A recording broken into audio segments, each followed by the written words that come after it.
This is Sony A7C II, 33 megapixel sensor, full frame with Sony brilliant autofocus, 7-step IBIS, 4K 60, 10-bit 422 internal recording, and everything is packed in this boring, beautiful, compact body.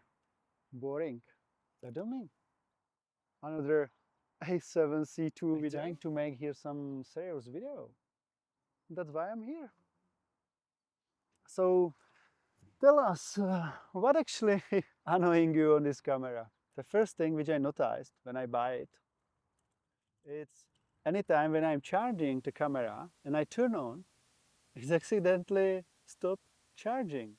Sony, it's 21st century. So what is not possible on your camera charging during its turn on? But that's maybe just your particular device, no? Okay, that is maybe just with my camera, but another thing, Sony, I know, it's a very capable camera, but why the very efficient codec, the H265, it's working just with the 4K 60 or 4K 24.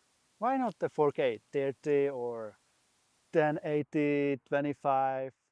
Why it's limited for that? I think pretty pity, no? I understood some expensive SD card could be pretty hefty, but something really which is not matching you? You're right, 4K 60, yeah. Sony, I know, it's very capable camera, it's very good processor, I think, but the limitation 4K 60 with 1.5 crop, that's annoying me a lot.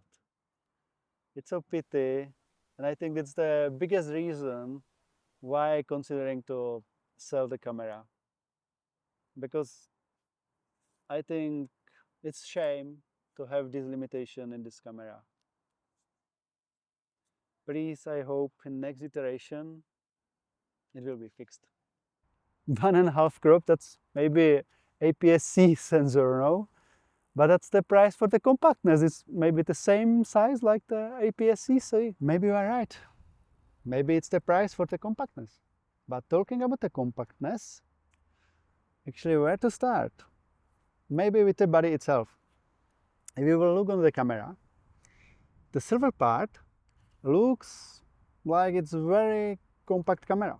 But if you will look closely, then you will see there is also some black part which is covered fully articulated screen, which is perfect for vlogging, and I really like it. But it's making another 1 more centimeter. So then is the camera pretty bulky. And then we can continue. If you will look closely to the body, and I think it's all Sony's bodies, then you will see the mount ring have actually another 8 millimeters. So that's making even bulkier. And if I will continue with the lenses itself, pretty much all of them have some big tunnel on beginning, maybe to have put somewhere fingers, or I don't know why. I don't believe it's possible to make some pretty light combo for traveling, because always it's so big, so long. Sorry for disruption. I already see your comments. I know there is plenty of very compact prime lenses, but when I'm traveling I wish something to zoom, because sometimes it's something far away, sometimes it's something closer, or landscape you would like to be wide as possible. So the zoom is the way which I wish to go with the Sony. Here is some answer. That's the kit lens. But this kit lens is pretty sharp, don't let me wrong. But the contrast and the colors and actually the render, it's pretty boring. And another boring stuff is actually, if you would like to use that, you have to always turn on somehow, like it will be a little bit pop-up. Okay, you can have it all the way using this pop-up pad, but I don't know, it's not my taste at all. But even though there are some interesting lenses, like the Tamron 28-75 G2 looks promising, and even lighter Sigma 28-70 looks pretty good. And actually I had opportunity to try the Sony 20-70 f4. It's a little bit bigger, but I really like the results and the macro capability, so that's on my wish list. Unfortunately, price of this Sony is a little bit higher and the used to market doesn't exist too much, so I have to wait, I think. But I have feeling like that could be very good combo for traveling. Okay, let's continue. Hey, sorry my friend, but I have feel from you, you really hate the camera. But I think you shouldn't, no? I know, it looks like I really hate the camera. It's not true. I think it's very awesome camera, awesome technology inside, but maybe it's not just match my needs. And do you have any recommendation to the others? Maybe to don't make any mistake as you to spend so much money for this kind of toy? I don't know if I have any recommendation for the others. I just thinking maybe I should buy the A7CR, which will better for my needs.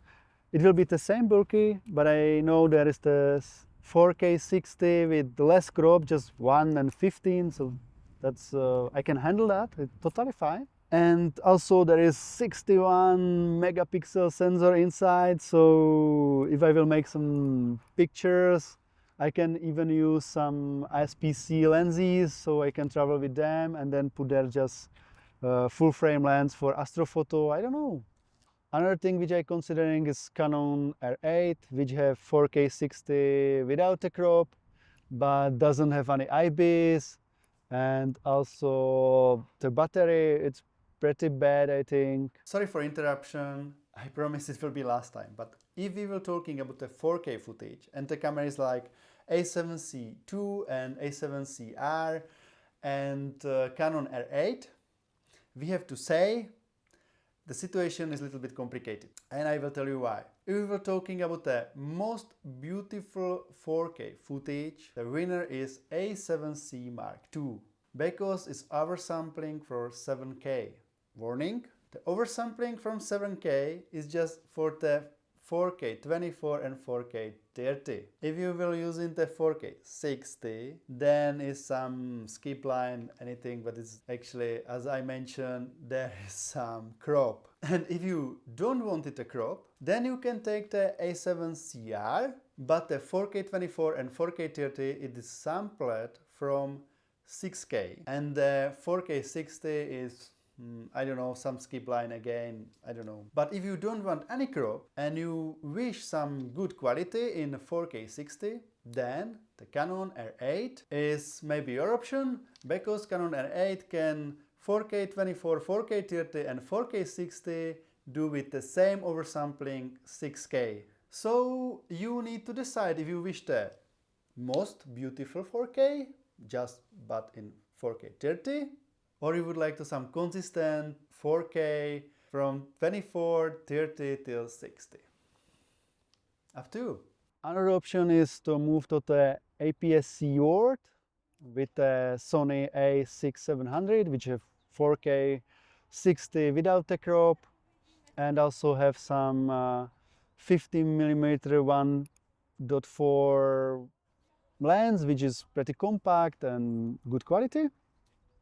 But that means I need to invest to everything, or go back to the Fuji with maybe Fuji X-S20, which have also very good video capability and pretty compact body as well. I know, last time I did tell you I will not disturb you anymore, but when I was looking for the footage from Fuji and footage from this camera, I have big feeling the colors of the Sony is a little bit too much to green, and I really don't like it, and there is like more effort to make it more beauty than the Canon or Fuji, so maybe that will be also something to consider if I should stay or should I go. So that's just telling you. And in another hand, when we will zoom it 3 times and look to the detail, we have to say the Sony is much sharper. I know we comparing full frame versus APS-C, but you also have to know the colors and sharpness are 2 different things. You are right, we actually recording on the Fuji X-M5, but X-M5 have just little thing which annoying me. It doesn't have any viewfinder. So actually I'm thinking to solid as well. Hey guys, I have to go, so have a nice day. Bye bye. Enjoy. So thank you for your help. Enjoy your camera. So that's the end of the video. I know. I hope it was at least a little bit enjoyable and the information I said had some value for you as well. Actually, please let me know in the comment what you think. So thank you for watching. Hope we will see each other soon again. But till then, have a nice time. And I wish you are pretty satisfied with your camera and don't have these problems as me. See you, bye bye.